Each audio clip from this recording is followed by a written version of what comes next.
Quando falamos sobre os gregos, eu mencionei que o próximo povo que veríamos e que tinha uma certa ligação com os gregos seria os romanos.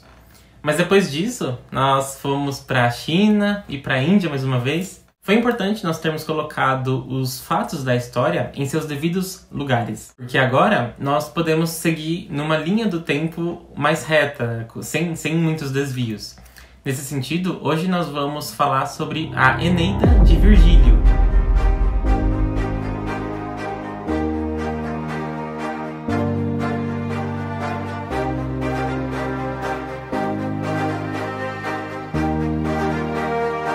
Nós deixamos a Grécia, alguns vídeos atrás, com os escritos de Homero.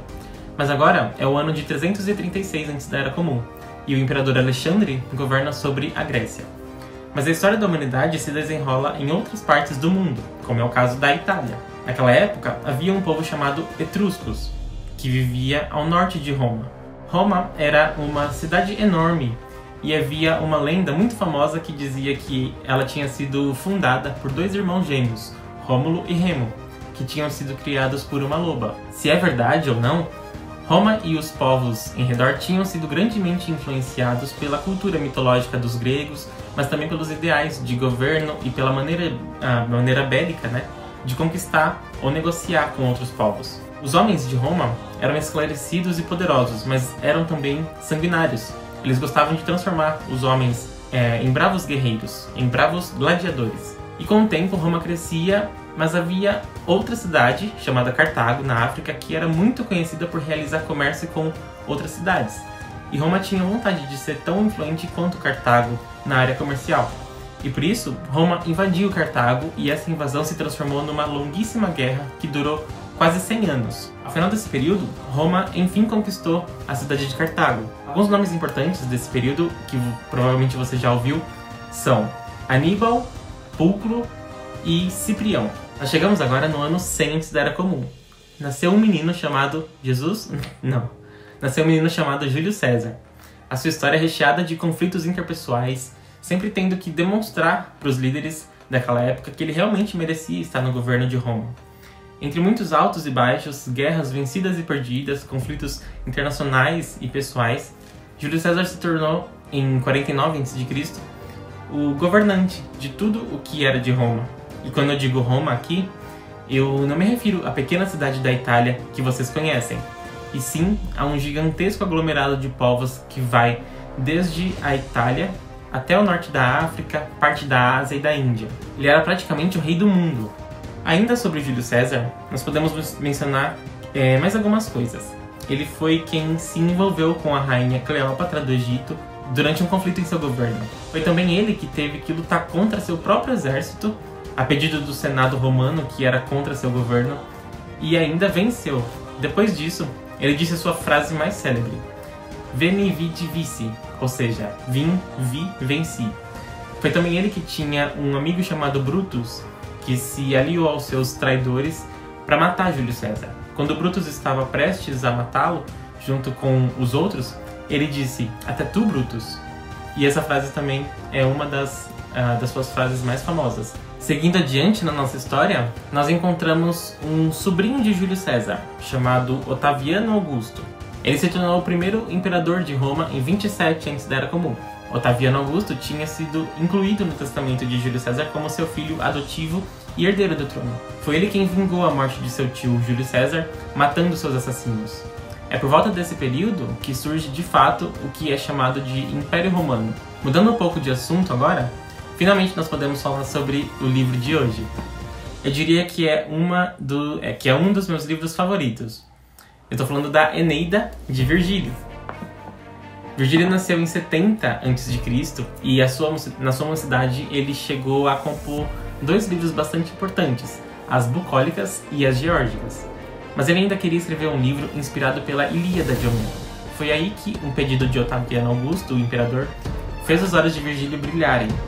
Ele recebeu a ordem imperial de compor uma obra sobre as origens do povo romano. E isso já estava no espírito de Virgílio. Mas veja só que engraçado, naquela época, um livro como a Ilíada de Homero era considerado obsoleto. Não se escrevia mais uma epopeia com aqueles formatos que a gente viu anteriormente. Ainda bem que Virgílio não seguiu a modinha da época, porque esse nome, Eneida, né, significa algo como a história de Enéas. Virgílio, ele conseguiu criar uma obra que completava a Ilíada de Homero, que foi escrita 800 anos antes, e ainda deu uma origem mitológica e histórica para o povo de Roma. A Eneida começa em media res, né, seria no meio da ação.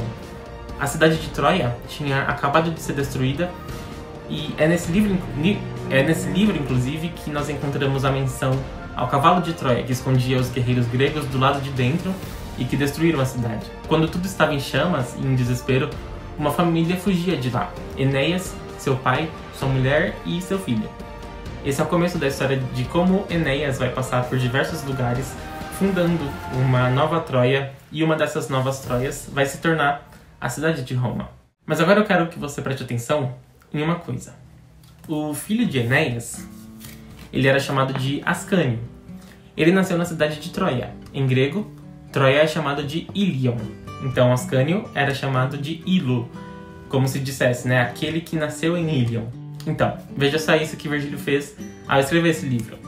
Como a cidade de Ilion foi destruída, o apelido de Ascânio deixou de ser Ilo e se tornou Iulo. Desse nome, né, Iulo, Virgílio fez surgir o nome de uma família, a família Júlia, ou a família dos Júlios, descendentes do Iulo. Foi daí que Virgílio transformou a história da Ilíada de 800 anos antes na origem do antigo governante de Roma, Júlio César.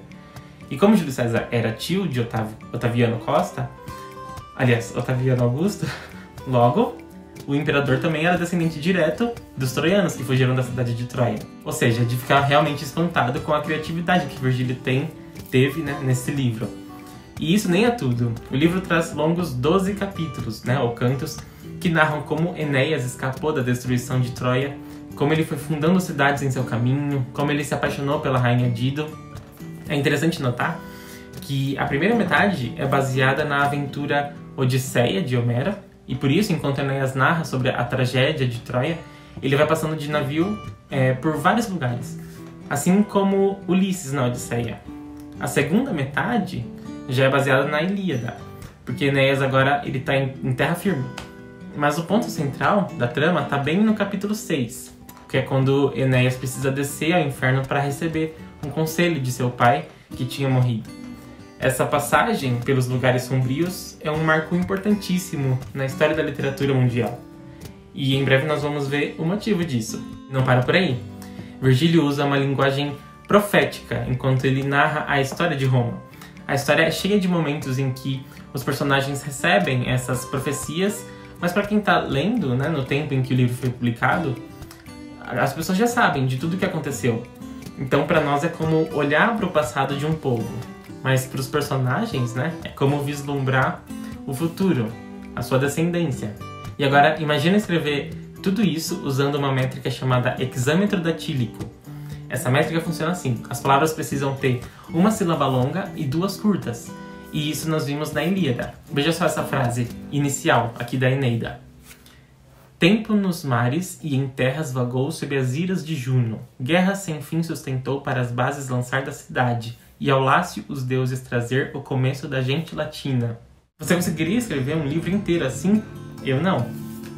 Pode até parecer difícil para entender o que diz o texto, mas se você ler bem, pausadamente, com atenção, é possível entender tudo.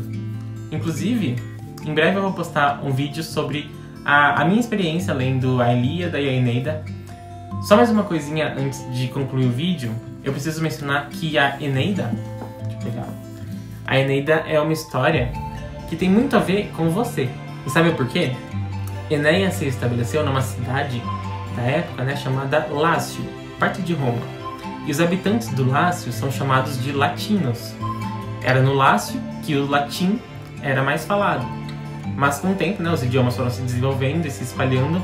E assim o latim se tornou as línguas latinas que nós conhecemos hoje, como o italiano, o espanhol e o português. E se você fala português hoje, se você está entendendo o que eu estou falando, a sua existência tem uma relação histórica e mitológica com a Eneida de Virgílio. Nós estamos chegando no final da Antiguidade. Se você está gostando desses vídeos, não deixe de comentar e curtir para que eu possa continua trazendo mais livros da história da literatura mundial.